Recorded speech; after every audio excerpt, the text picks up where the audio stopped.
वरण घाटातील वाहतूक केवळ कागदावर बंद। एसटी वगळता सर्वच वाहनांची वाहतूक सुरू। नियंत्रण नसल्याने जीवघेणा प्रवास। मागील 5 ते 7 वर्ष मार्गाची दुरुस्ती सुरू। आजवर दुरुस्तीसाठी कोट्यावधींचा खर्च। वरण घाट रस्ता केव्हा सुस्थितीत येणार? वरण घाट रस्ता वाहतुकीसाठी बंद ठेवण्यात आला असला तरी या मार्गावरून एसटी वगळता सर्वच छोट्या मोठ्या वाहनांची वाहतूक सुरू आहे। त्यामुळे पावसाळ्यात या मार्गावर मोठी दुर्घटना घडण्याची शक्यता आहे। मागील 5 ते 6 वर्षांपासून हा घाट रस्ता दुरुस्तीच्या कामांसाठी बंद ठेवण्यात येतो।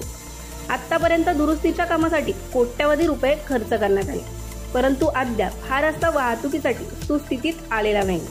हा मार्ग बंद असल्याने प्रवाशांना मोठा वळसा घालून सामान्य मार्गे ये जा करावी लागते।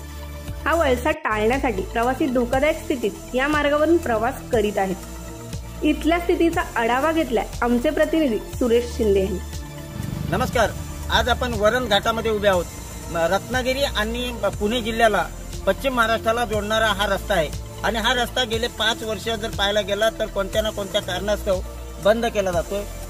दुरुस्तीच्या कारणास्तव किंवा आता जे सुरू झालेल्या महामार्गाचे काम, ह्या महामार्गाच्या कामासाठी देखील हा रस्ता प्रशासनामार्फत बंद करण्यात आला होता। त्याचप्रमाणे हा कायमस्वरूपी आता पावसाळ्यात दरडी येतात, ह्या कारणास्तव हा रस्ता बंद केला जातो।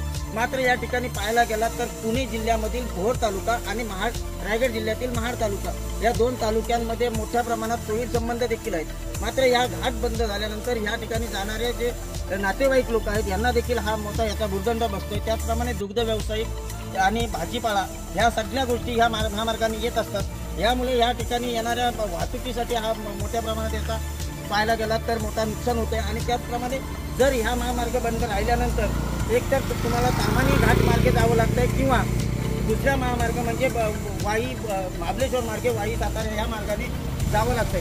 अशा परिस्थितीत जात असताना 40 ते 45 किलोमीटरचं अंतर वाढलं जातं आणि त्यामध्ये इंधनाचा देखील मोठ्या प्रमाणात खर्च होतोय, इंधन जातंय। त्याचप्रमाणे लोकांचा टायमिंग देखील जातोय। त्यामुळे ह्या महामार्गाने हा महामार्ग असल्यास या ठिकाणी जे आता आपण जर पाहायला गेला तर घाट माथ्यावरती काही व्यावसायिक देखील आहेत आणि या व्यावसायिकांना देखील मोठ्या प्रमाणात ह्या गोष्टीचा भुर्दंड बसतोय।